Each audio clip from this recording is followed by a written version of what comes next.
Why did I even bother to make this video? 11 out of 10 on the Vaoview scale. Period.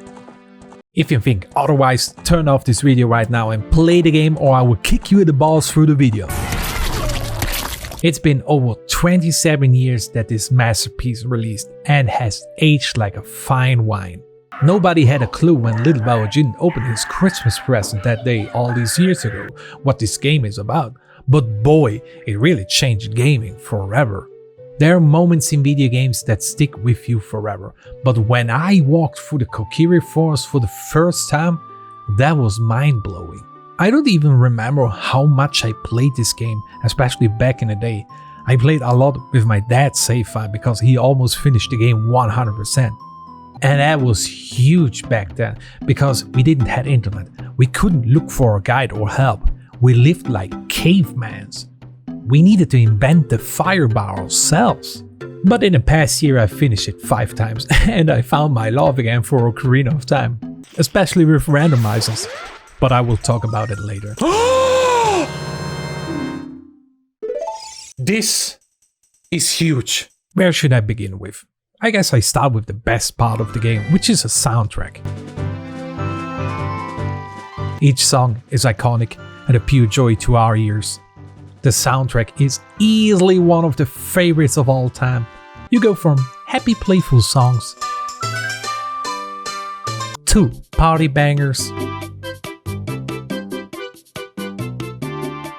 to creepy I wanna shit my pants songs. Not only you can listen to those bangers, you can also play them.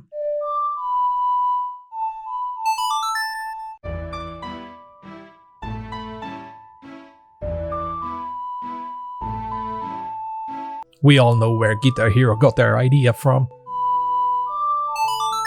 By the way, how cool is it to fast travel while playing songs? It is still to this day an amazing mechanic. One of the biggest mechanic is traveling through time. You get to be an adult and can use different items, which to this day pisses me off that I can't use items I use as a child Link. I mean, why can't I use a stick as an adult? Because I have a bigger one in my pants?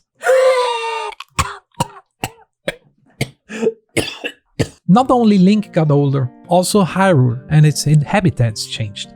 This dude got the farm and became a douchebag. Dampe died. And Ganon conquered Hyrule. Makes one really excited for the future. Talking about adult things, goddamn, look at the great fairies. I wanna squeeze my face right there. No, sorry, I drift off. Navi is jealous that she sounds like this. And not like a drag queen. For real, what the fuck is this voice? I swear to God, I always visited the Great Fairies when my mom entered my room. Jesus Christ, Nintendo, relax! Crawling through holes feels like being Bruce Willis in Die Hard. Malon's dead, runs like Ignusa is 50% off. The dungeons are peak level design, maybe the best dungeons of all time. Puzzles are tough, but not that hard to beat. Enemies and bosses are designed really good, especially for the standards back in the day. But this monster? And these? Jesus fucking Christ! This game got an E for everyone rating? More like E for everyone gets a childhood trauma! Yay! So does the game have some bad things? Yeah, riding the horse sucks ass. Come on. Nah. Yeah, turn around. Now go onto the bridge. Diving is terrible. Give me this rupee. This fish takes forever to move. Yeah. Navi wants to talk too many times. Yeah.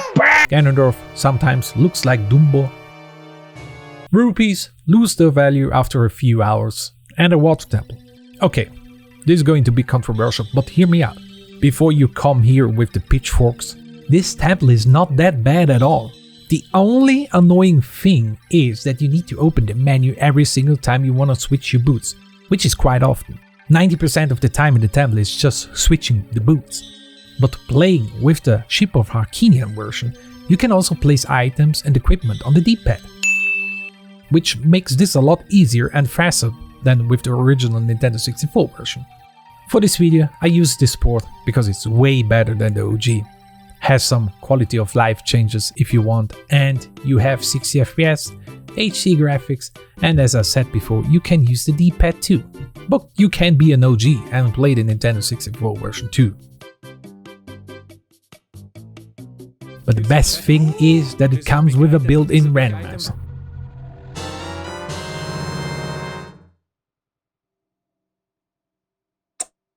Hookshot, Gordo. What is a randomizer, you ask? It's next level challenge, especially when you played through the game that many times as I did. This is great! So the basic rule is that all of the items are shuffled. But you could actually find the Master Sword? Yeah. Which means you get the Master Sword from a Skulltula, or a boss drops a single rupee instead of a heart container. It's fun, nerve-wracking, and quite challenging.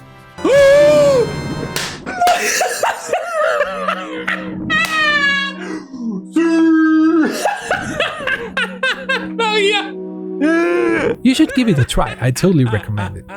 If I still haven't you convinced yet to play Ocarina of Time, then your opinion sucks balls and go play the same shit Call of Duty every single year.